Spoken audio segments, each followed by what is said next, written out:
Whew. Haven't done this in a while. Here we go. In 3, 2, 1.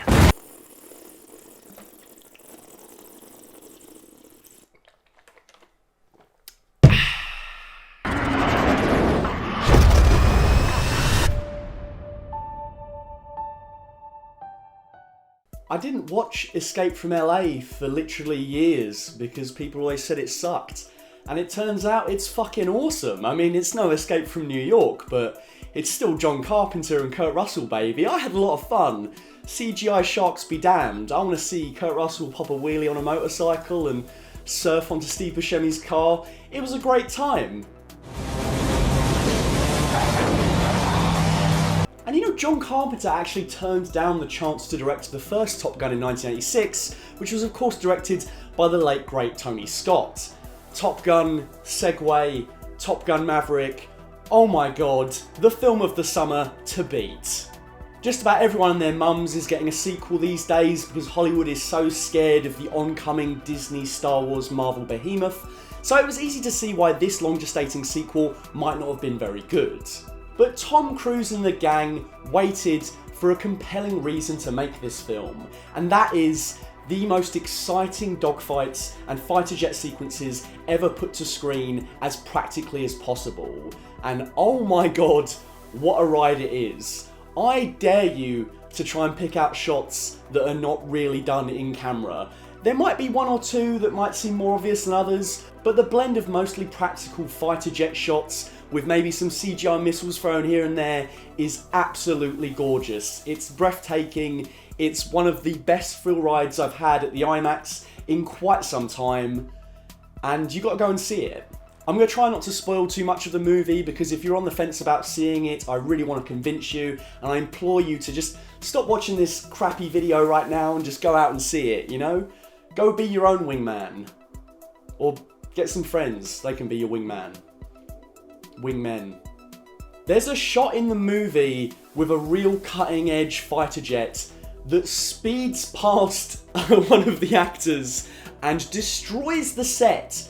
And that really happened, and because of that, they could only get that one take, and that's the shot that ended up in the movie. And I think that example of Top Gun Maverick is why it is so good, why it pushes the bounds of being a theme park into being cinema, because it does things that I've never seen before, and the cast and crew attempted to film these fighter jets and film these exhilarating action sequences quite unlike anything else we've ever seen before.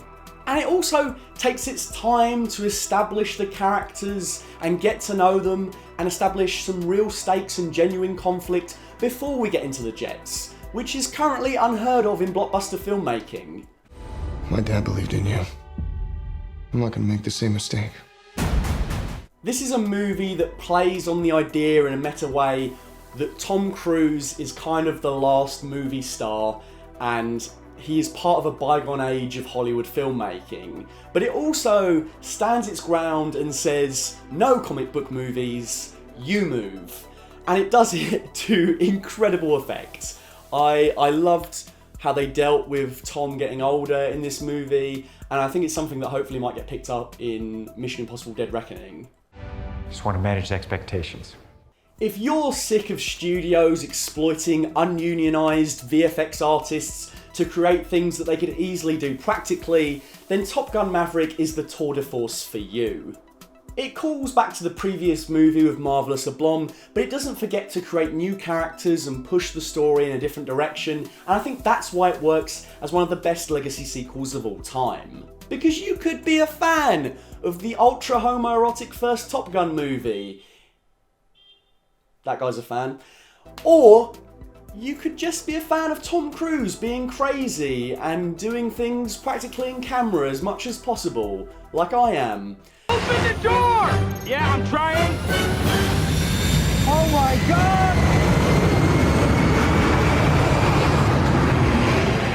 Or you could be someone that has never given a shit about Top Gun, has never even seen the first movie, and you'd still get a huge kick out of this sequel.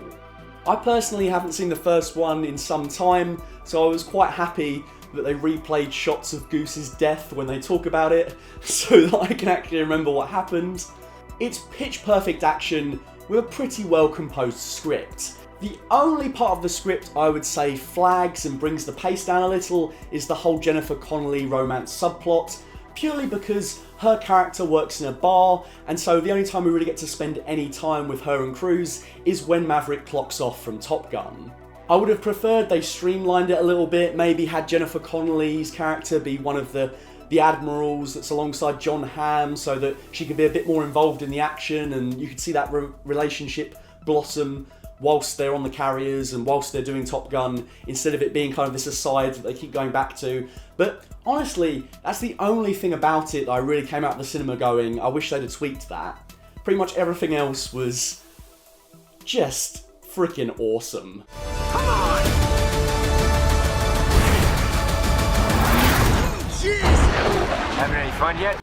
Honestly, like, I don't want to spoil anything that happens in the third act, but it is one of the best, most blistering, most visceral third acts I've seen in a long, long time. You are here at the request of Admiral Kosinski, aka Iceman. Val Kilmer, he always brings the heat. He's my Batman forever, and I wish in another world he could have been the co-lead alongside Cruise in this, but unfortunately his current health condition obviously prevents that, and that is of course a shame, but I think the movie handles his character in a really beautiful and sweet way, and I don't think you could have done it much better.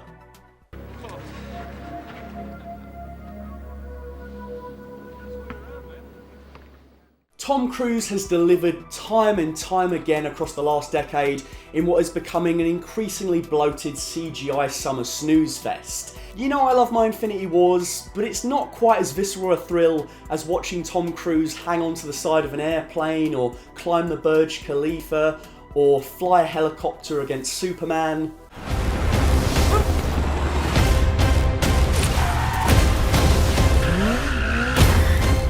And Top Gun Maverick just kind of pushes the Cruise practical action canon in so many extra ways. Now we've seen him literally get into a fighter jet and fly it around. I don't know what more this guy could do other than go into space. He is going into space. Oh my god. Even when he is in a CGI heavy action blockbuster for the summer, it's something like Edge of Tomorrow, which has an extra bit of secret sauce to go with it to really put it head and shoulders above the competition. If you want to hear me gush about that, please check out the screen test podcast I did over a year ago. Oh, and weirdly, it was actually exactly a year ago to the day. Weird. Because honestly, that movie is so awesome, and I've wanted to do a video on it on this channel for a while now. Maybe I'll get to it hopefully this year. And not only was Tom Cruise spoiling me with Top Gun Maverick on the big screen, but he also spoiled me by dropping the Mission Impossible Dead Reckoning Part 1 trailer, which also played, and let me tell you, getting to see that trailer on the big screen was worth the price of admission alone. One of the best trailers we've had in ages. Honestly, it's so awesome, it looks so epic. Kittredge is back. I'm so excited to see where Mission Impossible ends up in its final two installments, because it is probably, pound for pound, the greatest action franchise of all time, and pretty much all of them are good, if not, they have something awesome in them. Looking at you, Mission Impossible 2, when are we going to get the 4-hour John Woo cut? That's the Snyder cut I want to see. Oh my god. But yeah, if you're a Tom Cruise fan and you are wetting your pants with excitement for Dead Reckoning Part 1 like I am, Top Gun Maverick is a little something to make the wait a little less agonising. It is honestly so fun. I cannot recommend it enough. A few of you said I've been very negative lately, but really, I've just been waiting for something that's been truly great in the cinema. And this is a film that could only be seen on the big screen. Fuck you, Netflix. Release The Grey Man for 45 days minimum. This is bullshit, and you'd probably save yourselves in the process by releasing more things theatrically, but you know, who am I? But yeah, Top Gun Maverick, just, go see it. Just, again, what are you doing here? Just go watch it, get into your jet, just fly away. and you'll have a great time.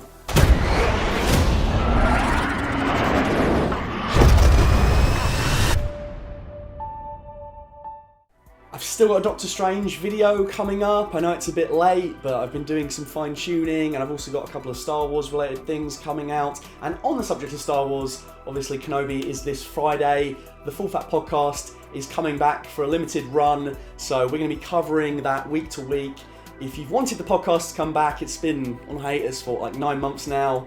The baby is ready to pop, and it's coming on Friday, so be sure to check that out.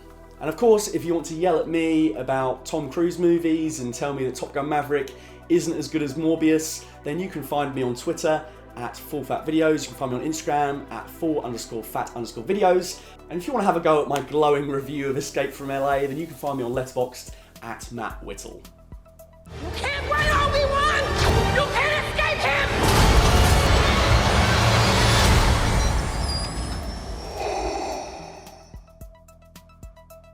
A big thank you to my Full Fat tier patron, Dr. Chike. If you'd like to donate money to my Patreon, you can find me at patreon.com/fullfatvideos, and you can find the Full Fat podcast wherever you get your podcasts. Alternatively, if you want the Full Fat video podcast, which I highly recommend, you can go to my second channel, which will be on this channel. It's called the Full Fat Podcast.